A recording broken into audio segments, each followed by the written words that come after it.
지난 한 주간도 하나님의 은혜 가운데 다들 잘 지내셨으리라고 믿습니다.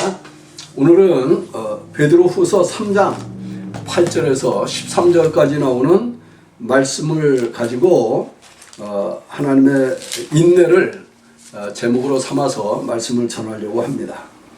베드로 후서 3장 8절에서 13절 찾으신 줄 알고 봉독합니다. 사랑하는 자들아, 주께는 하루가 천년 같고 천년이 하루 같으니 한 가지를 잊지 말라. 주의 약속은 어떤 이에 더디다고 생각하는 것 같이 더딘 것이 아니라 오직 너희를 대하여 오래 참으사 아무도 멸망치 않고 다 회개하기에 이르기를 원하시느니라. 그러나 주의 날이 도적같이 오리니 그날에는 하늘이 큰 소리로 떠나가고 체질이 뜨거운 불에 풀어지고 땅과 그 중에 있는 모든 일이 드러나리로다. 이 모든 것이 이렇게 풀어지리니 너희가 어떠한 사람이 되어야 마땅하뇨. 거룩한 행실과 경건함으로 하나님의 날이 임하기를 바라보고 간절히 사모하라. 그날에 하늘이 불에 타서 풀어지고 체질이 뜨거운 불에 녹아지려니와 우리는 그의 약속대로 의에 거하는 바 새 하늘과 새 땅을 바라보도다. 말씀드린 것처럼 오늘은 하나님의 인내에 대해서 말씀을 전하려고 합니다. 이게 좀 흥미로운 일이기도 한데요. 여러분들도 아시는 것처럼 영어로는 이 인내라고 하는 말이 patience라고 하는 말과 long suffering이라고 하는 말로 이렇게 두 가지가 있습니다. 영어 성경을 보면 킹 제임스 버전 같은 데에는 long suffering이라고 하는 말을 썼고 최근에 나왔다라고 얘기되어지는 영어 번역에는 patience라고 하는 말을 쓰고 있습니다. 그런데 이 patience라고 하는 말도 여러분들이 이렇게 들으면 그 소리 나는 게 끝에 나오는 그 CE, patience를 그 CE를 띄어내고 나면 patient가 됩니다. 환자가 되죠. patient라고 하는 말은 인내란 말이 아니고 환자라는 말인데 생각해 보면 아픈 사람처럼 많이 참아야 되는 사람도 별로 없는 것 같습니다. 고통이 커도 참아야 되고 고통이 작아도 참아야 되고 하여튼 환자는 건강하지 않기 때문에 참아야 되는데 그 고통이 예를 들어서 심한 사람 혹은 만성적인 고통 오래 참아야 되는 이런 사람들 같은 경우에는 그 참는 것을 놓고 얘기할 때 어쩌면 patience라는 말보다는 long suffering이라고 하는 말, 오래 고통을 참는다. suffering이라고 하는 말은 고통을 당한다는 말이니까는요. 그런 생각을 갖게 하는 말이기도 할 수 있겠죠. 그런데 오늘 우리가 읽은 이 본문 9절에 보면 하나님께서 너희를 대하여 오래 참으사 이렇게 말을 했습니다. 하나님이 오래 참으사. 이 오래 참는다라고 하는 말은 그냥 단순히 patience라고 하는 말보다는 어찌 보면 long suffering, 하나님께서 그 suffering이라고 하는 말은 고통을 당한다는 말이잖아요.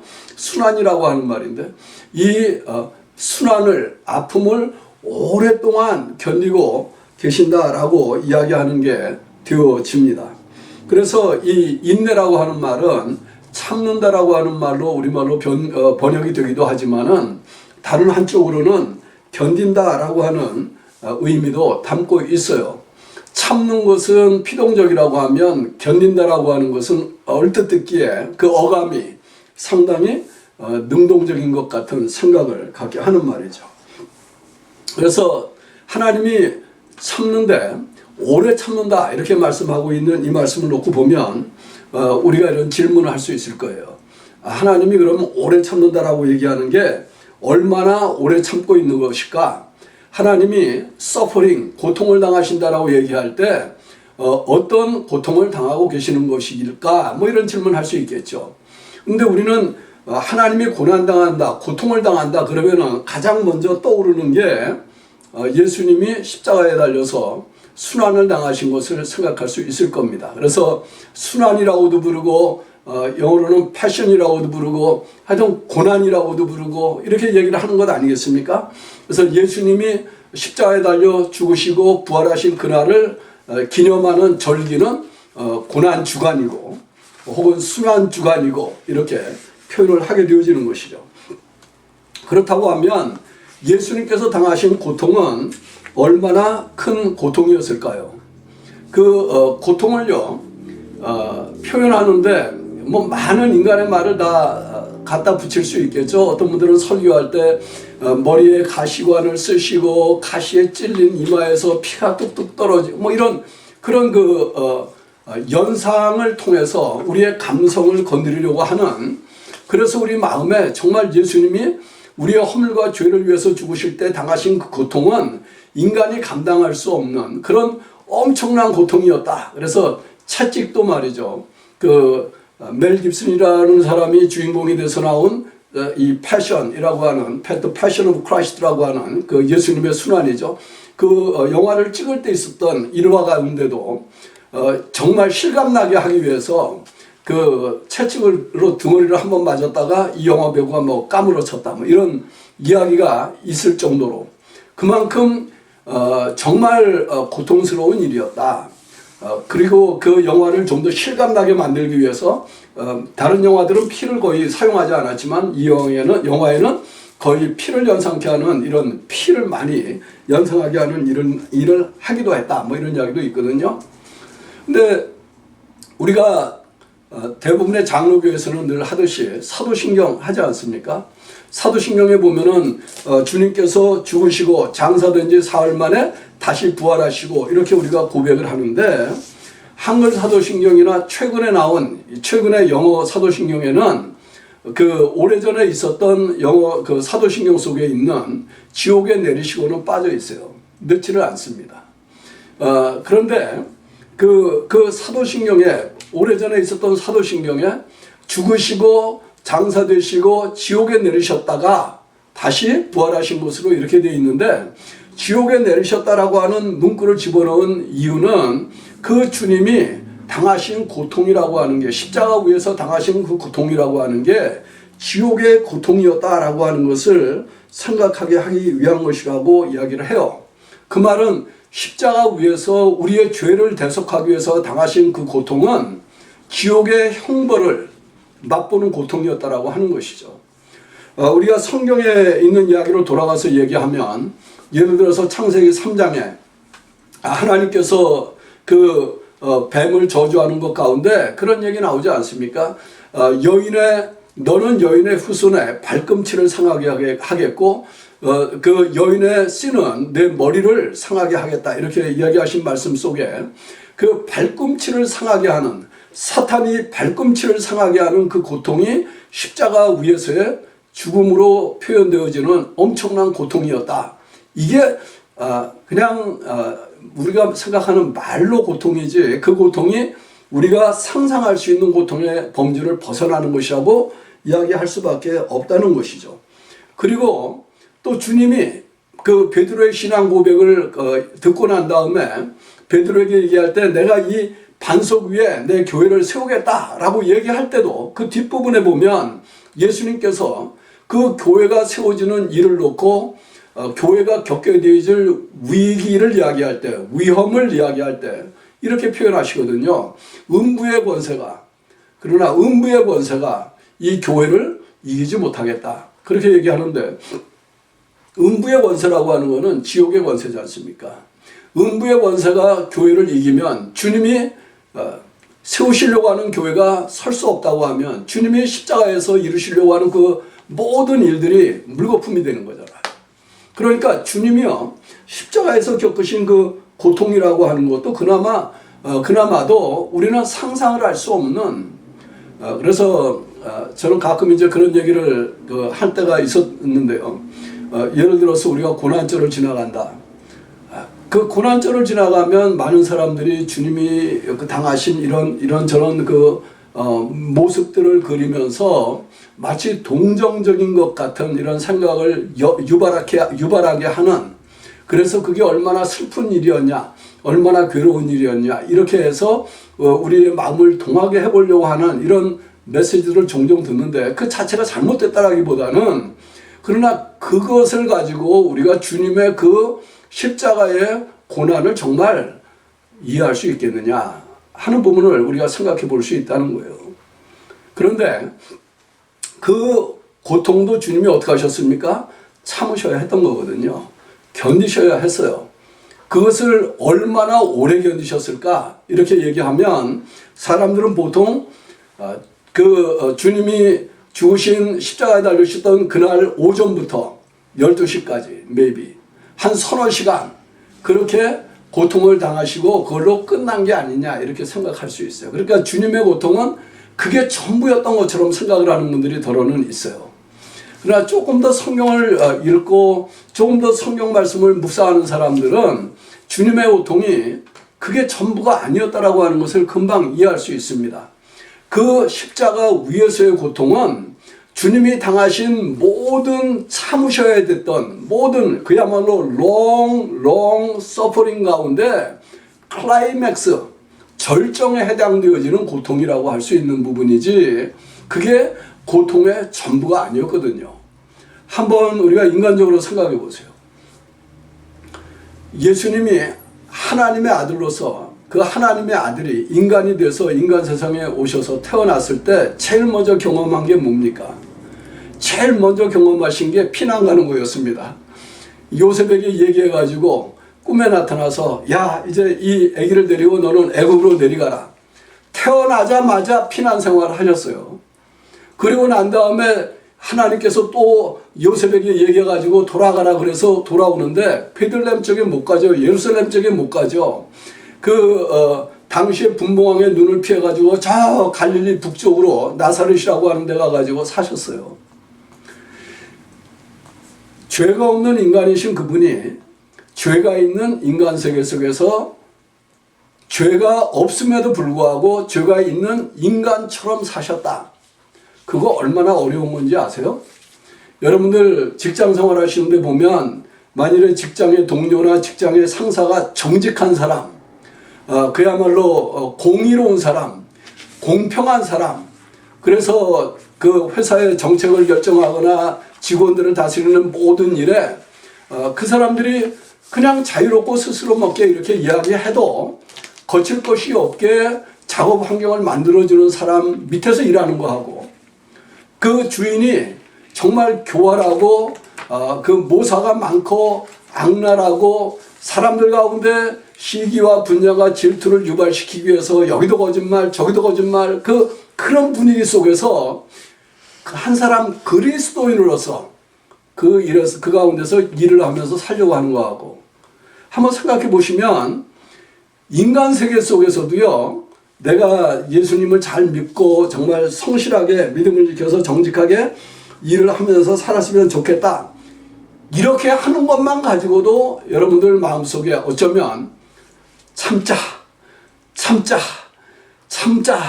참을 인 세계면 사람도 살린다는데 이렇게 해야 할 때가 있는 거 아니겠어요? 그런데 주님은 죄가 없으신 분이 우리는 죄가 있는 사람인데도 그런데 죄가 없으신 그 주님이 죄악이 가득한 세상이죠. 악랄한 사람들이죠. 자기를 죽이려고 하는 사람들이죠. 하나님의 계획 속에서 정말 그 사람들의 속죄를 위해서 십자가를 지기는 져야 되지만 그 일을 준비하기 위해서 30년을 지내시고 그 일을 만들기 위해서 제자들과 더불어 3년을 씨름을 해야 되는 긴 세월을 보내셨어요. 쉬웠을까요?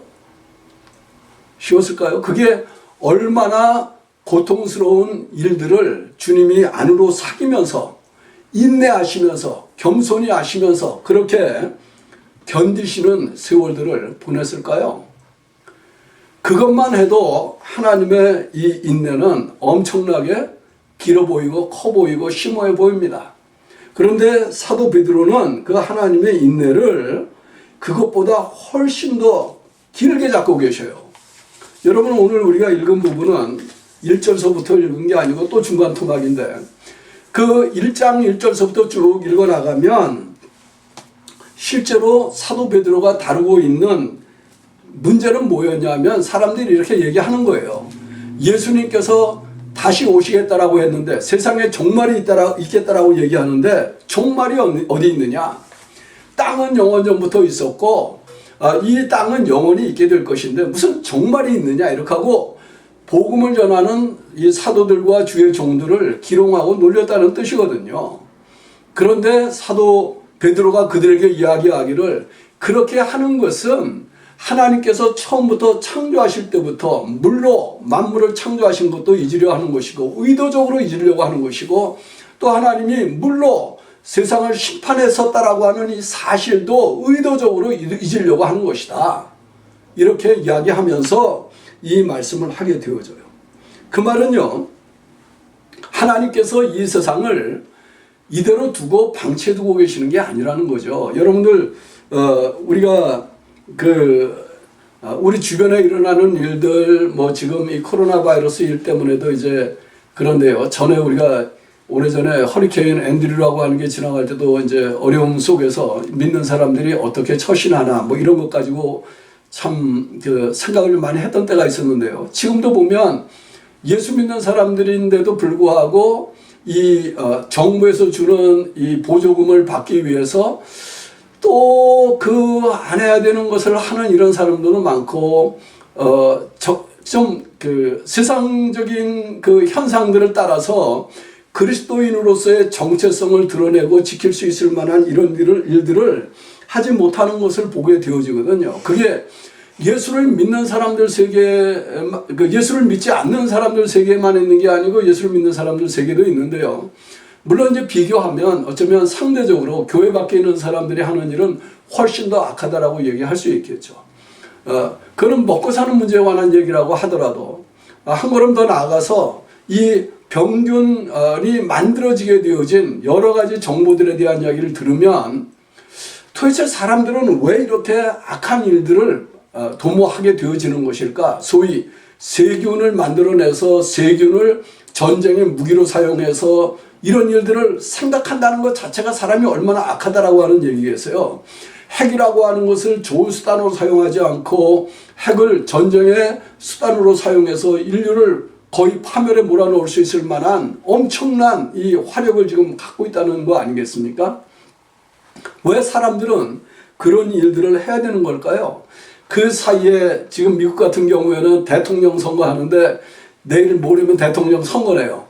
그런데 그 일 때문에 얼마나 많은 사람들이 또 뭐 어떤 분이 그렇게 얘기하더라고요. 되게 재밌게 생각했는데 정치하는 사람들은 거짓말 안 하면 정치 못한다.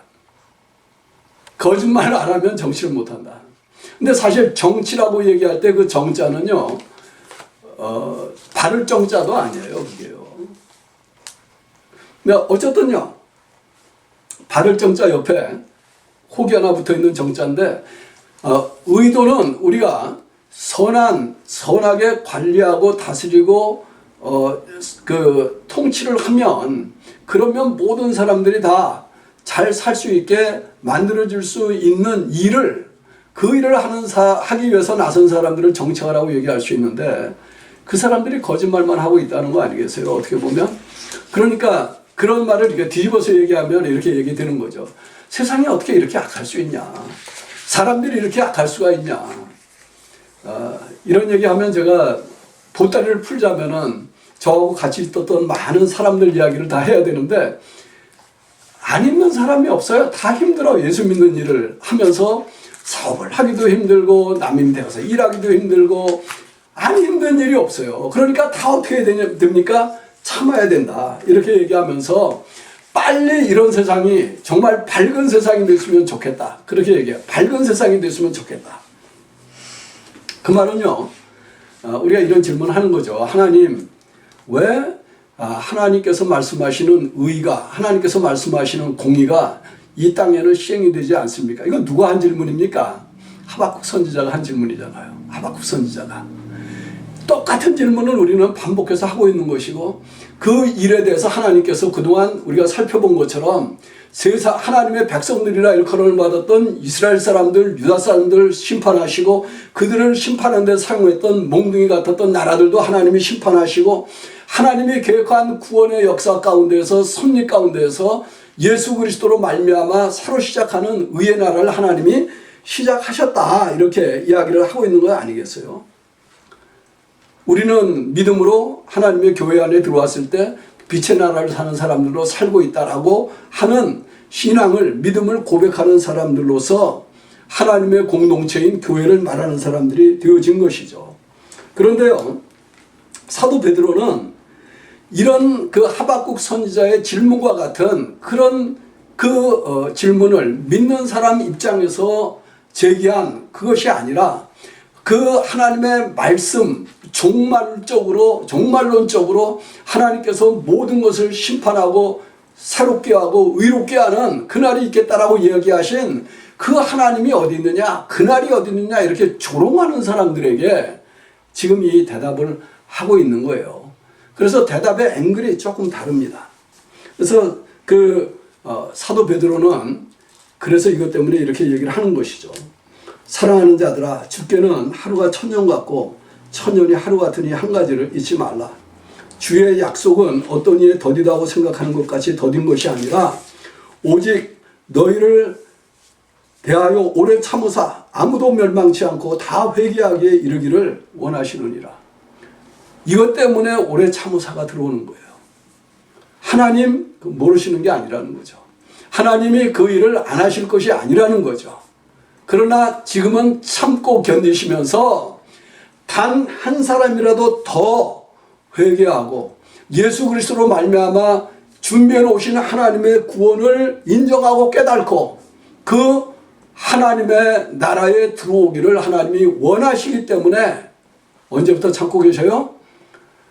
처음에 죄가 세상에 들어왔을 때부터, 아담과 이브가 죄를 범한 그때부터 하나님께서 한 번은 노아를 통해서 사람들을 심판했지만 그래도 다 쓸어버리시지 않고 8가족 남기셔서 오늘날 많은 사람들이 태어나게 만들고 세상 나라들이 나타나게 하셨는데 그 사람들 가운데서도 여전히 구원받을 사람들이 있기를 원하셔서 하나님은 참고 기다리신다. 그러니까 하나님 언제부터 참으셨다는 겁니까? 하루가 천년같이, 천년이 하루같이. 그냥 우리가 천년 단위로 성경에 있는 역사만 이렇게 사람들이 얘기하는 것처럼 얘기하면 6천년인데요. 6일 참으셨나요? 하나님 6일. 그렇지만 천년으로 계산하면 그것도 길잖아요. long suffering. 오래 참으신 거예요. 지금도 참고 계시고. 그런데 누구를 위해서 참고 계셔요? 우리를 위해서 참고 계신 거예요.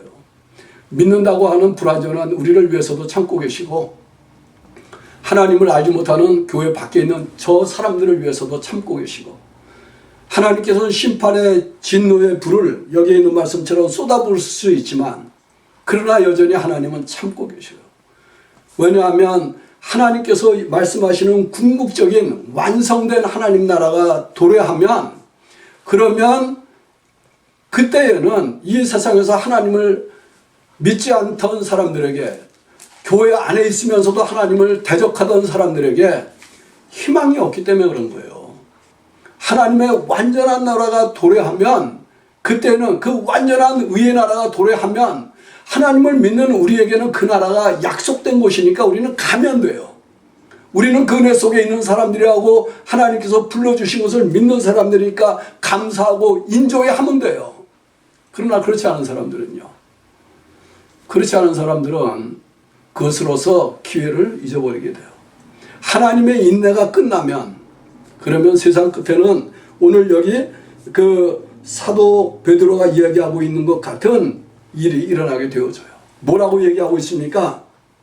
그러나 주의 날이 도적같이 오리니 그날에는 하늘이 큰 소리로 떠나가고 체질이 뜨거운 물에 풀어지고 땅과 그 중에 있는 모든 일이 드러나리로다. 12절에 보면 하나님의 날이 임하기를 바라보고 간절히 사모하라. 그날에 하늘이 불에 타서 풀어지고 체질이 뜨거운 물에 녹아지려니와. 그랬어요. 그날이 와요. 어떻게 오느냐? 도적같이 와요. 도적같이. 근데 이게 믿음 생활 하시는 분들에게는 아이러니인 게요. 도적이 올 때 기다리고 있는 사람에게는 잘 안 오는 것 같아요. 안 기다리고 있으면 와요. 이 경계를 하고 있는 사람들에게는 도적이 잘 안 오는 것 같아요. 경계를 하지 않는 사람들에게는 도적같이 옵니다. 이야기도 우리가 하려고 하면 할 얘기가 참 많은데 여러분들 영화 주제들 보면은 한국에서도 도적놈들이라고 하는 영화가 있었다고 그러죠.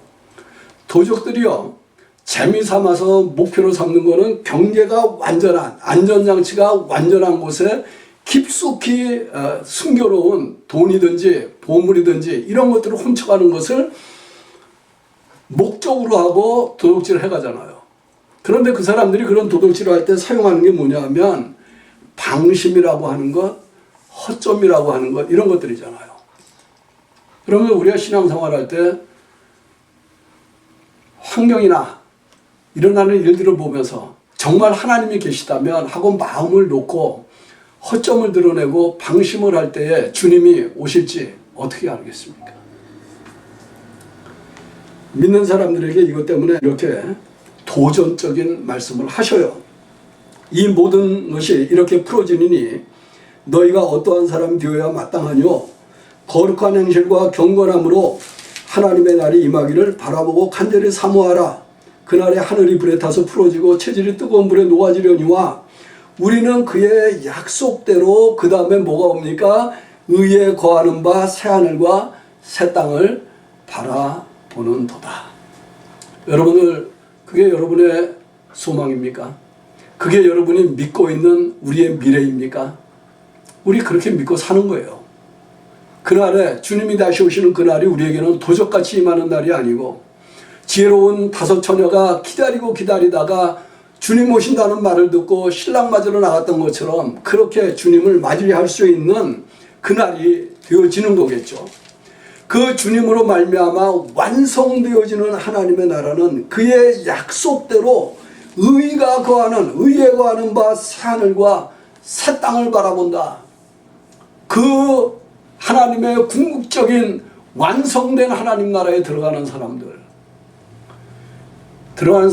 할렐루야 아멘이지만은요, 지금 거기에 못 들어가는 사람들은, 들어갈 희망이 없는 사람들은 그걸로 끝입니다. 근데 이 본문 말씀 보면 여러분들 마음에도 좀 부담스러운 표현이 하나 있을 거예요. 그게 뭐냐면은 거룩한 행실과 경건함으로 라고 하는 말일 겁니다. 다 괜찮아 보이는데 거룩한 행실과 경건함으로, 이 말이 어쩌면 걸림돌처럼 느껴질 수 있을지 몰라요. 그런데 이거는요, 우리가 예수 그리스도를 믿고 구원을 받았다는 말을 잘 이해하면 그렇게 부담스러운 말이 아닙니다. 그렇게 무거운 말이 아닙니다. 그렇게 우리가 정말 그 감당할 수 없는 그런 말들이 아니에요. 왜냐하면은 예수를 믿고 예수님의 피로 씻음 받고 거룩해진 사람들을 하나님이 의인이라고 불러주는데, 그것을 믿는 사람들이 하는 일이 뭐겠습니까? 그것을 믿는 사람들은 늘 그것이 완전하든 완전하지 않든 우리의 생각 속에 생각하는 거는 기도할 때나 말할 때나 하나님의 뜻이 이루어지게 해주십시오, 이렇게 얘기하는 거 아니겠어요? 또 우리가 하나님께로부터 부름을 받고 하나님 나라 일을 위해서 거룩한 사람들이라고 구별함을 받았으니까 그런 사람들이 하는 일이, 물론 이제 마음의 동기가 어떠냐는 속에 보이지, 우리가 눈으로 볼 수 있는 게 아니지만 그 마음의 동기가 정말 하나님의 영광을 위해서, 하나님의 나라를 위해서라고 얘기한다고 하면 그게 거룩한 성도로부터 나타나는 자연스러운 행위들이라고 할 수 있지 않겠어요? 가령 예를 들면 제가 이렇게 설교를 하고 있는데 설교하는 모든 사람들의 마음의 동기야, 숨은 마음의 동기야, 제가 어떻게 알겠어요? 그러나 만일에 제가 하고 있는 일이 여러분들을 통해서 주님의 교회가 잘 세워지고 여러분이 그리스도를 믿는 그리스도 위에 여러분의 신앙의 집을 잘 세워나가는 일을 위해서 말씀을 전하는 것이고, 하나님이 저를 볼 때 내가 하고 있는 일이 옳은 일이다라고 얘기한다고 하면 그게 거룩한 행실이 되지 않겠어요? 경건이라고 하는 것도 그렇습니다. 경건이라고 하는 것도 야고보 사도는 이렇게 이야기를 하고 있습니다. 하나님 아버지 앞에서 정결하고 더러움이 없는 경건은 곧 고아와 과부를 그 환난 중에 돌아보고 또 자기를 지켜 세속에 물들지 아니하는 것이라 그랬어요. 두 가지만 하면 되는 거예요. 고아와 과부를 돌아본다는 말은 가난하고 어려운 이웃에게 사랑을 베푼다는 거예요. 선을 행한다는 말입니다. 나를 챙기는 것이 아니라 나와 함께 있는 사람들을 챙겨줄 수 있는 마음이 있는 사람, 경건한 사람이에요. 골방에 들어가서 기도 많이 하는 게 건견하다라고 얘기한 게 아니에요. 기도원에 올라가서 돌을 닦는 게 경건하다라고 얘기한 게 아니에요. 우리 일상생활 속에서 정말 길 가다가 타이어가 펑크 나가지고 고생하고 있는 그 사람을 보면 내려서 그 사람 도와줄 수 있는 게 하나님 보시기에는 경건한, 그것이 경건이에요. 그게 하나님 보시기에 하나님이 원하시는 경건이에요. 그리고 우리 자신이 세상을 살아가면서 세상 사람 따라하지 않고 하나님 말씀 따라하면 그게 경건한 거예요. 세상에는 유행이라고 하는 말이 있죠. 유행에 민감하지 않으면 괜찮아요.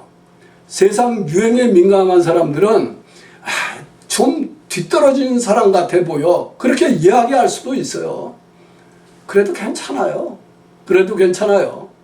우리가 하나님의 말씀을 따라서 세상 가운데서 하나님의 선한 뜻을 좇아서 하나님의 의를 나타내는, 긍휼과 자비를 베푸는, 이웃을 돌아보는 이런 생활을 통해서 하나님께서 의도하신 경건함을 드러낼 수 있다고 하면, 그 사람들에게 얘기할 때 내가 이렇게 사는 거는 예수님 때문에 그래. 예수님 때문에. 하나님이 나를 사랑하신 게 너무나 감사해서, 하나님이 거룩하신 분이기 때문에 나 이렇게 살 수밖에 없어.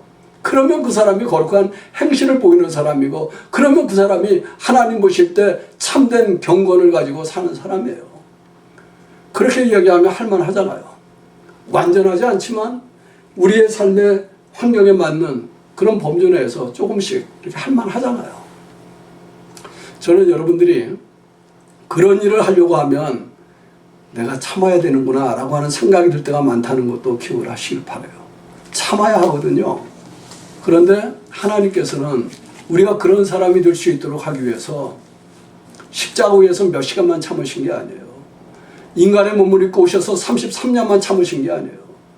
아담과 이브가 죄를 짓는 그 순간부터 지금까지 긴 세월을 long suffering 하고 계신 거예요. 그 하나님의 은혜를 기억하면서 이 한 주간도 하나님의 나라를 사모하며 사는, 그 하나님이 약속하신 의에 관한 바 상을과 사땅을 즐거워하면서 사는 저와 여러분이 되기를 주님의 이름으로 축원합니다. 기도하시겠습니다.